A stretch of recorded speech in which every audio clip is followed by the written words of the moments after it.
ബാബുക്ക് കൊടുക്കേണ്ടത് നല്ല വിവേകപൂർവമായി കാര്യങ്ങൾ സമീപിക്കണം എന്നുള്ള കാര്യം തന്നെയാണ്. കാര്യങ്ങളൊക്കെ വിശദീകരിച്ച് വന്നപ്പോൾ എല്ലാവരും നല്ല നിലയിൽ തന്നെ അതിനോട് യോജിക്കുന്ന എല്ലാവരും ഉണ്ടായിരുന്നു. എനിക്ക് തോന്നിയിട്ടുള്ള പൊതുവായിട്ടുള്ള കാര്യങ്ങൾ നമ്മൾ കൂട്ടായിട്ട് ആലോചിക്കുന്ന ഒരു കാര്യമാണ്.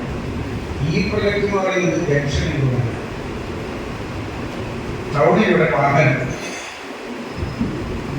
സാധാരണ പോലെ ഒരു തടസ്സമില്ല. പയ്യന്നൂർ വന്നാൽ അവിടുന്ന് ഒരു വാഹനം ഓടിച്ച് ഒരു നിർത്തണമെന്ന് വിചാരിച്ചാൽ മണിക്കൂറുകൾ ടൗണിൽ ചെലവഴിക്കേണ്ടി വരും എന്നുള്ളതാണ് പ്രോസസ്. പലരും ടൗണിൽ വിട്ട് പോകും. പക്ഷെ പയ്യന്നൂരേ കയറുന്നില്ല. അതിന് മറ്റു പല വഴികളും ഇപ്പോൾ സൗകര്യമുണ്ട്. റോഡൊക്കെ കുറച്ചുകൂടി നന്നായതുകൊണ്ട് തന്നെ പല വഴികളിലൂടെ ആളുകൾ പോയിക്കൊണ്ടിരിക്കും. ഇതിനൊക്കെ വലിയ രീതിയിലുള്ള പ്രത്യേകതകളാണ്. പയ്യന്നൂർ സ്വാതന്ത്ര്യ സമരത്തിന്റെ ഭാഗമായിട്ടാണ് പയ്യന്നൂരിലെ കുറേയേറെ കടകൾ പാരമ്പര്യമായി അവിടെ നിന്ന് സാധനമാക്കുന്ന ആളുകൾ ഇവിടെ ഇരിക്കുന്ന ആളുടെ കാലത്ത് ഞാൻ പറയുന്നില്ല. ബാക്കി കടകൾ തന്നെയാണ് വളരെ പാരമ്പര്യമുള്ള കടകളും ആളുകളും ബന്ധങ്ങളും ഒക്കെ ഉള്ളതാണ് പയ്യന്നൂരിലെ വ്യാപാര മേഖല. ഇപ്പൊ സുബ്രഹ്മണ്യ സ്വാമി ക്ഷേത്രവും അതുപോലെ വിവിധങ്ങളായ ആരാധനാലയങ്ങൾ ഏറ്റവും കൂടുതൽ ആളുകൾ പതിനേഴ് കെട്ടിടമാണ് നമ്മുടെ ടോട്ടലായി ഇപ്പോൾ കൂടുതൽ ആളുകൾ ആശ്രയിക്കുന്നു. പിന്നെ പോലീസ് സ്റ്റേഷൻ ഇപ്പോൾ നമ്മൾ പ്രാവശ്യം വോളിബോൾ ആരംഭിക്കാൻ ആദ്യം ആരംഭിച്ച പഴയ നമ്മൾ കഴിഞ്ഞ തവണ നടത്തിയിട്ടുള്ള സ്ഥലമാണ്. കുറെ കൂടി സൗകര്യമുള്ള സ്ഥലം. അന്ന് അവിടെ നടക്കുമ്പോൾ 2 തവണ പരാതി പറയുന്നത് ടൗണിലേക്ക് ആളുകൾ വരുന്നില്ല. ഇപ്രാവശ്യം ടൗണിലേക്ക് ആളെ കൊണ്ടുവരണം. ടൗണിന്റെ ഈ വിഷമാവസ്ഥയും എങ്ങനെയാണ് പരിഹാരം പൊതുബോധം ജനങ്ങളിൽ ഉണ്ടാക്കുന്നത് കൂടിയാണ്. വ്യാപാരികളുടെ എല്ലാവരും ഉണ്ടാക്കുന്നതാണ്. അത് ടൗണിൽ കോഴ്സൈ സ്കൂൾ ടൗണിൽ ആ വോളിബോൾ വെക്കണമെന്ന് ആലോചിച്ചപ്പോൾ മനസ്സിലായ ഒരു കാര്യം, അത് നമ്മൾ അന്നത്തെ ആ യോഗത്തിൽ പങ്കുവച്ചിട്ടുള്ള കാര്യം, ഇവിടെയൊക്കെ പാർട്ടി അതിനൊക്കെ വഴിയുണ്ടാകും. വ്യാപാര കേന്ദ്രങ്ങൾ പയ്യന്നൂരിൽ ഇപ്പോൾ 7 മണി 8 മണിയാകുമ്പോൾ ശ്മശാന മുഖതയാണ് ഭയപ്പെടുന്നത്. എന്ത് സംഭവിക്കും രാത്രി വൈകി നിർബാധം ആളുകൾക്ക് രാത്രി 12 മണിയുടെയും 1 മണിയുടെയും സഞ്ചരിക്കാൻ പറ്റുന്ന സ്ത്രീകൾ ഉൾപ്പെടെ കുടുംബങ്ങൾക്ക് ഉൾപ്പെടെ പോകാൻ പറ്റുന്ന ഒരു കേന്ദ്രമായിട്ട് പയ്യന്നൂർ മാറണമെങ്കിൽ പയ്യന്നൂർ കടകളുണ്ടാവണം, അത് തുറക്കണം, നല്ല നിയമ സംവിധാനം ഉണ്ടാവണം, വാഹനം ഓടിച്ച് സൗകര്യപ്രദമായിട്ട് പോകുന്ന ഒരു നരി ഉണ്ടാവണം. ഇതൊക്കെ നമ്മളെല്ലാവരും കണ്ടുകൊണ്ടിരിക്കുന്ന ഒരു കാര്യം, എത്രമാത്രം ഭക്ഷണ വസ്തുക്കളാണ് വീടുകളിൽ എത്തുന്നത്. ഇപ്പോൾ ടൗണിലെ ഹോട്ടലുകളിലെ കൃഷികളിൽ ഉണ്ടാക്കുന്ന ഭക്ഷണങ്ങളെ നമ്മുടെ ഇതിലേക്ക് പോയിക്കൊണ്ടിരിക്കുന്നു. കുടുംബമായിട്ട് വരുന്നു, ഒറ്റയ്ക്ക് വാഹനം എടുത്തിട്ട് വരുന്നു. ആ തരത്തിലുള്ള ഒരു വലിയ വ്യാപാര അന്തരീക്ഷം രാത്രി ടൗണിലുണ്ട്. പക്ഷെ അതിനനുസരിച്ചിട്ടുള്ള ഒരു സംവിധാനങ്ങളോ കാര്യങ്ങളോ വ്യാപാര സമൂഹം ആലോചിക്കുന്നില്ല എന്നുള്ളത് ഈ ഇപ്പോൾ മുൻകാലത്ത് 7 മണിക്ക് സിനിമ തുടങ്ങി തന്നെ ഒരിക്കലും സംഘർഷാവസ്ഥയൊക്കെ വൈകിട്ടുണ്ടായപ്പോൾ 7 മണിക്ക് തുടങ്ങി അവസാനിപ്പിക്കാത്ത പറ്റുന്നത്. ഇപ്പോൾ രാത്രി 10 തന്നെ ഷോ ആളുകൾ പോകാൻ തുടങ്ങി. വലിയ നിലയിൽ ആളുകളെ സിനിമക്ക് പോകും കുടുംബസമയം. അപ്പോൾ അങ്ങനെ ടൗണിലെപ്പോൾ വളരെ സജീവമായ നിലയിൽ കടകളുണ്ടാവണം, നിയമ സംവിധാനങ്ങൾ ഉണ്ടാവണം, മറ്റു സൗകര്യങ്ങൾ ഉണ്ടാവണം, വാഹനങ്ങൾ നിർബാധമായിട്ട് പോകാൻ പറ്റുന്ന ഉണ്ടാവണം. അതെല്ലാം ആളുകൾ നമ്മുടെ ടൗൺ വികസിക്കും. ആ വികസനത്തിന് എന്താ മാറുന്നത്? അതാണ് ഇപ്പോൾ ആലോചിച്ചത്. അത് റോഡ് കുറച്ച് വീതി കൂട്ടി ഒരു വഴിയിൽ നിന്ന് ഒരുപാട് വാഹനങ്ങൾക്ക് കടന്നു പോകാൻ പറ്റുന്ന അന്തരീക്ഷം ഉണ്ടാകും. നല്ല ഒഴിച്ച് കടന്നു നിൽക്കുന്നവര് ഇതിലേക്ക് വൈകിട്ട് ടൗണ് കാണാൻ ആളുകൾ അത് വരാൻ പാകത്തിൽ എങ്ങനെ മാറ്റം ഉണ്ടാക്കുന്നത്?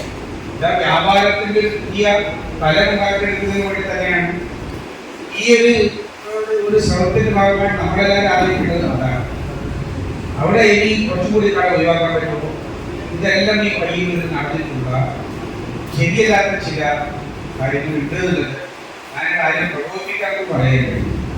അമിതാഭ് കാന്ത് കണ്ണൂർ ജില്ലാ കലക്ടറായിരുന്നു. ഇവിടെ വീതി ശ്രമമാണ്. എല്ലാവരും ഓർമ്മയുണ്ടാവുമല്ലോ, പഴയ ആളുകൾക്ക് എല്ലാവരും ഓർമ്മയുണ്ടാവും, എല്ലാവരും ഓർമ്മയുണ്ടാവും. അന്ന് വീതി കൂടാൻ ശ്രമം നടത്തി അദ്ദേഹം പോയി കുറച്ചു കഴിഞ്ഞപ്പോൾ എങ്ങനെയായിട്ടാണ് പഴയ അവസ്ഥയിലേക്ക് അന്ന് അദ്ദേഹം കുടിച്ച് പല കടകളിലും പണികളൊക്കെ ശരിയാണ് അതുപോലെ നടത്തിയിട്ടുണ്ട്. അവർക്ക് ഇത് ആവശ്യമാണെന്ന് തോന്നിയിട്ടുണ്ട്. മഹാഭൂരിപക്ഷം ഇവ പറഞ്ഞല്ലോ, പഴയ കെട്ടിടമുണ്ട്, പുതിയ കെട്ടിടമുണ്ട്. പുതിയ കെട്ടിടത്തിന് ഇത്ര പിന്നെ വിട്ടിട്ടാണ് കെട്ടിയത്, പഴയ കെട്ടിടം അതുപോലെ നിൽക്കും. നമ്മൾ കണ്ടുകൊണ്ടിരിക്കുകയല്ലേ ഈ പഴയ കെട്ടിടം എന്ന് പറഞ്ഞാൽ ഉള്ളിൽ നടന്നുകൊണ്ടിരിക്കുന്ന അനധികൃതമായിട്ടുള്ള നിർമ്മാണം. എവിടെയാണ് നടന്നു? എവിടെയെല്ലാം പഴയ കെട്ടിടം പുതിയ കെട്ടിടം? അതിൻ്റെ ഉള്ളിലോട്ട് നമ്മൾ എത്തിപ്പോണം. ഓടെ കാര്യങ്ങളൊന്നും വിചാരിച്ചിട്ടല്ല ഞാൻ പറയുന്നത്. അതെല്ലാം നടക്കുന്നുണ്ടെന്ന് നമ്മൾ കാണും. ചിലപ്പോൾ നമ്മൾ കാണുന്നുണ്ടാവില്ല, എല്ലാം കഴിഞ്ഞ കാര്യം ചിലപ്പോൾ കാണുന്നത്. നമുക്കറിയാലോ, സെൻട്രൽ പ്രസാദ്, തെക്കേ പ്രസാദ്, വടക്കേ പ്രസാദ് എല്ലാം നമുക്ക് അറിയാവുന്ന ഒരു കാര്യം. പിന്നെ ഇവിടെ പറഞ്ഞിട്ടുള്ള ഒരു പ്രധാനപ്പെട്ട ഒരു പക്ഷേ ലോകത്തൊരു കാര്യമാണ്, എല്ലാവരും പറഞ്ഞിട്ടുള്ള ഒരു കാര്യമാണ്. ഒരു പാക്കേജ് നമ്മൾ ഈ സമിതിയുടെ തീരുമാനമായി ഗവൺമെന്റിലേക്ക് പോകും. അത് ഭൂ ഉടമകള്, വാടകക്കാര്, അതോടൊപ്പം തൊഴിലാളികൾ, ഇവർക്ക് ഒരു സ്പെഷ്യൽ പരിഗണന ഈ പാക്കേജിന്റെ ഭാഗമായി കിട്ടണം. ഏറ്റവും ന്യായമായിട്ടുള്ളൊരു ഡിമാൻഡ്. ആ ഡിമാൻഡ് നമുക്ക് ഇതിന്റെ ഇത്തവണത്തെ യോഗ തീരുമാനമായിട്ട് അല്ലെങ്കിൽ അടുത്ത ഇത്തവണത്തെ യോഗ തീരുമാനമായിട്ട് കൊടുക്കാൻ തോന്നുന്നു. ഗവൺമെന്റിലേക്ക് നമുക്ക് ഇതിന്റെ പൊതു കണക്ക് വെച്ച് ഇവിടെ പണിയെടുക്കുന്നവര് പാരമ്പര്യമായിട്ടുള്ള ഈ പട്ടണത്തിന്റെ സ്വാതന്ത്ര്യ സമരത്തിന്റെ എല്ലാ ഭാഗമായി രൂപപ്പെട്ടു വന്നിട്ടുള്ള വ്യാപാര സമൂഹമാണ്. അവർ പീഡിപ്പിക്കപ്പെടുമ്പോൾ വാടകയ്ക്കുള്ളവരുണ്ട്, സ്വന്തമായി കെട്ടിടമുള്ളവരുണ്ട്, അവിടെ പണിയെടുത്ത് വിനിയോഗം നടത്തുന്ന തൊഴിലാളികളുണ്ട്. അവർക്കൊരു പ്രത്യേക പാക്കേജ് നേരത്തെ 2013 നിയമത്തിന്റെ അപ്പുറത്ത് കടന്ന് ഒരു പുതിയ പാക്കേജ് അനുവദിച്ച് തരണം എന്നുള്ളത് ഇപ്പോൾ ചക്രകല ഉൾപ്പെടെ മറ്റ് നഗരങ്ങളിൽ എങ്ങനെയാണ് അതിനുള്ള ഒരു സംവിധാനം ഉണ്ടാക്കിയത് എന്നുള്ളത് KRFBക്ക് അറിയാം. അവരെ കൂടി വെച്ചുകൊണ്ട് നമുക്ക് ഈ യോഗത്തിൻ്റെ ഒരു തീരുമാനമായി ആ സ്പെഷ്യൽ പാക്കേജ് വേണ്ടിയിട്ടുള്ള ആവശ്യം ഗവൺമെന്റിലേക്ക് കൊടുക്കാം എന്നുള്ളതാണ്. മറ്റൊരു വളരെ പ്രധാനപ്പെട്ട ഒരു കാര്യം ഇവിടെ വേറെ വന്നിട്ടുള്ള കാര്യം വന്നിട്ടുണ്ട്. പിന്നെ ഈ കച്ചവട സ്ഥലത്ത് ഒഴിഞ്ഞു പോകുന്ന പല സംവിധാനങ്ങൾ നല്ല അഭിപ്രായമാണ്. ഇത് ആദ്യത്തെ യോഗത്തിൽ ഞാൻ ചേംബർ ഓഫ് കൊമേഴ്സിന്റെ യോഗത്തിൽ ഞാൻ പറഞ്ഞൊരു കാര്യം, നിങ്ങളാണ് ആലോചിക്കുന്നത്. നിങ്ങളുടെ വ്യാപാരികളെ, നിങ്ങളെന്ന് പറയുമ്പോൾ നിങ്ങൾ മാത്രമല്ല, വ്യാപാരി വ്യവസായ സമിതി ഉണ്ട്, ഹോട്ടൽ റെസ്റ്റോറന്റ് അസോസിയേഷൻ ഉണ്ട്. ഇതൊന്നുമില്ലാതെ വളരെ ചെറിയ മട്ടത്തിൽ ഇങ്ങനെ മുതലൊക്കെ ചെറിയ കച്ചവടം നടത്തുന്ന ഒരാളുണ്ട്. അത്തരം ആളുകൾക്ക് വൈകും ടൗണുമായിട്ട് ബന്ധപ്പെട്ട് നിൽക്കുന്ന പ്രധാനപ്പെട്ട ഏതെങ്കിലും കെട്ടിടങ്ങൾ അത് കണ്ടെത്തി അതിന് ന്യായമായിട്ടുള്ള വാടകയ്ക്ക് നിശ്ചയിച്ചു ഒരു പുനരധിവാസത്തിന്റെ താൽക്കാലിക പ്രൊജക്ട് ഉണ്ടാക്കി വെച്ചാൽ തീർച്ചയായിട്ടും അത് കേരളത്തിനാകും മാതൃക. ആ മാതൃകയായിട്ട് വ്യാപാരി വ്യവസായ സംഘം, ഹോട്ടൽ പിന്നെ ഉടമസ്ഥരുടെ സംഘം എല്ലാം കാരണം ഒരാലോചന നടത്തണം. ജനപ്രതിനിധികൾ നടത്തും, മുനിസിപ്പാലിറ്റി, MLA, രാഷ്ട്രീയ പാർട്ടി പ്രതിനിധികളുടെ എല്ലാവരുടെയും സഹായം നമുക്ക് സ്വീകരിക്കാം. അത് സംബന്ധിച്ച് നിങ്ങളുടെ ഒരു ഈ ഒരു മാസം തന്നെ ഇതിനെപ്പറ്റി വിശദമായിട്ട് ചർച്ച നടത്തി ഒരു സർവേ നടത്തി ഇവിടേക്ക് ഒഴിവുണ്ട്, എത്ര കടലെടുക്കാൻ സാധ്യതയുണ്ട്, എങ്ങനെ നമുക്കതിനെ ഉപയോഗപ്പെടുത്താം എന്നുള്ളത് നിങ്ങളുടെ പ്രൊജക്ട് തയ്യാറാക്കി മുന്നോട്ടേക്ക് വന്നാൽ നമുക്കത് ചർച്ച ചെയ്ത് ഒരു പരിഹാര രൂപം ഉണ്ടാക്കുന്നതിന് വേണ്ടി കഴിയും എന്നുള്ളത്. പിന്നെ ഇതിൻ്റെ കാലാവധി സംബന്ധിച്ച് ഇവിടെ നടപടിക്രമങ്ങൾ എല്ലാ നടപടിക്രമങ്ങളും പൂർത്തീകരിച്ചിട്ടുണ്ട്. ആ നടപടിക്രമം എന്ന് പറയുന്നത് ചിലപ്പോൾ 2 വർഷം വരെ നിന്ന് പോകുന്ന നിർമ്മാണത്തിലേക്ക്, പിന്നെ അതിവേഗത്തിൽ നിർമ്മാണമാണ്, അതിലേക്ക് നമുക്ക് പോകാൻ നടപടിക്രമങ്ങൾ തുടങ്ങിക്കഴിഞ്ഞു.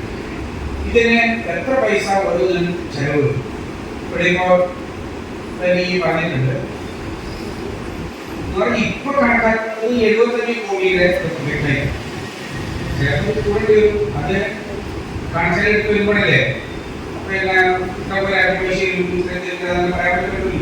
അപ്പൊ ചിലപ്പോൾ കൂടി വരും, ചിലപ്പോൾ 75 കോടി 74 കോടി കൊണ്ട് തീരുന്ന പ്രൊജക്റ്റായിരിക്കും. അതിൽ ഏതാണ്ട് ഒരു 9-10 കോടി രൂപ നിർമ്മാണത്തിൽ കൊടുത്തു അല്ലേ, കോടിന്റെ ഒരു 10 കോടി രൂപ വേണ്ടി വരും. ബാക്കിയുള്ളത് ഭൂമിയുടെ വിലയായിട്ട് നമുക്ക് തന്നെയാണ് പ്രതീക്ഷിക്കുന്നത്. നിങ്ങൾ ആലോചിക്കേണ്ടത് ഏതാണ്ട് 2 ഏക്കർ സ്ഥലമാണ് നമ്മൾ കൊടുക്കുന്നത്. വിദേശ കാര്യങ്ങളൊക്കെ വരുമ്പോൾ ഒട്ടും മോശമില്ലാത്ത ഒരു തുക നമുക്ക് നഷ്ടപരിഹാരമായിട്ട് കിട്ടുന്നത് അതിൻ്റെ ഏറ്റവും ന്യായമായ നിലയിൽ വില കിട്ടുന്നതിന് വേണ്ടി ഇപ്പോൾ കാര്യങ്ങൾ സൂചിപ്പിച്ചിട്ടുണ്ട്. അത് വെച്ചുകൊണ്ട് നമുക്ക് നല്ല നിലയ്ക്ക് അതിൻ്റെ പരിശോധന നടത്തിയാൽ ആശങ്കകളൊന്നും ഇല്ലാതെ പ്രയാസങ്ങളില്ലാതെ പോകാൻ വേണ്ടി പറ്റുന്നതാണ് ഒരു നിലവിൽ. പാർക്കിങ്ങിന്റെ കാര്യം ഇത് സ്പെസിഫിക് ആയിട്ട് ടെൻഷൻ ഇമ്പ്രൂവ്മെന്റിന് നമ്മൾ ഇതിന്റെ ഇടയിൽ എവിടെയെങ്കിലും കുറച്ച് സ്ഥലങ്ങളിൽ പാർക്കിങ്ങിനാക്കാൻ പറ്റും.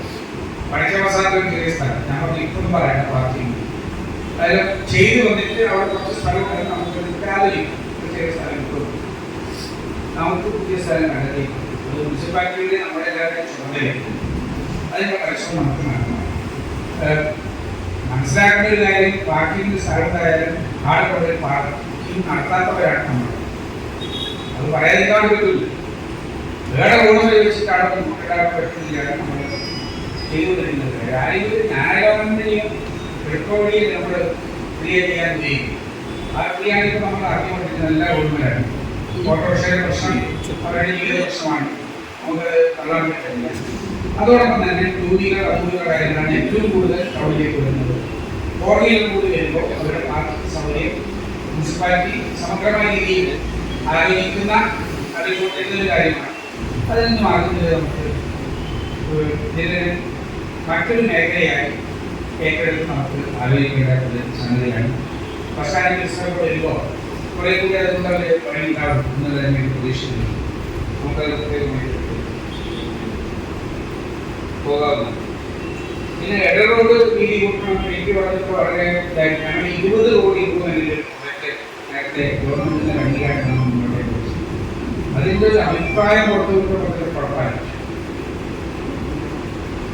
സംഗതി പറയേണ്ട കാര്യം ഇപ്പൊ ഇല്ലേ ആവശ്യം ആള് പാടെടുത്ത് നിൽക്കാൻ പറ്റും.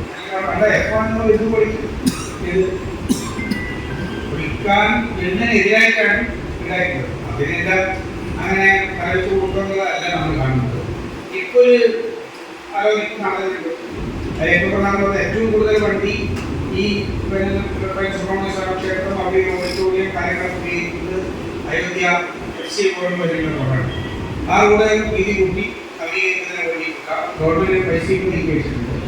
അത് കായികമാവണമെങ്കിൽ ആ റൂട്ട് നീക്കി അത് വീതി കൂട്ടുന്നതിന് വേണ്ടിയിട്ടുള്ള ഒരു കമ്മിറ്റി രൂപീകരിച്ച് അതിൽ അളവ് കാര്യങ്ങളൊക്കെ നടന്നുകൊണ്ടിരിക്കുന്നു. ഇപ്പോൾ തന്നെ 3 റെസിഡൻഷ്യൽ അസോസിയേഷനുകൾ അവരെ നിവേദനമായിട്ട് വന്നിട്ടുണ്ട്. അളവെല്ലാം കഴിഞ്ഞതിന് ശേഷം ബാക്കി ആലോചിക്കണം നമുക്ക് തീരുമാനിച്ചിട്ടുണ്ട്. ഏതായാലും ഇടറോഡ് വീതി കൂട്ടണം എന്നുള്ളത് യാതൊരു സംശയമില്ല. നമുക്ക് പ്രായോഗികമായിട്ട് അതിൻ്റെ നടപടികളിലേക്ക് പോകാം. കുറച്ച് ഇതുപോലൊക്കെ സ്വാഭാവികമാണ്. റോഡിൽ ഒരു സ്ഥലം വിട്ടു കൊടുക്കാമെന്ന് പറയുമ്പോൾ വ്യക്തമായിട്ടുള്ള കാര്യമാണ്.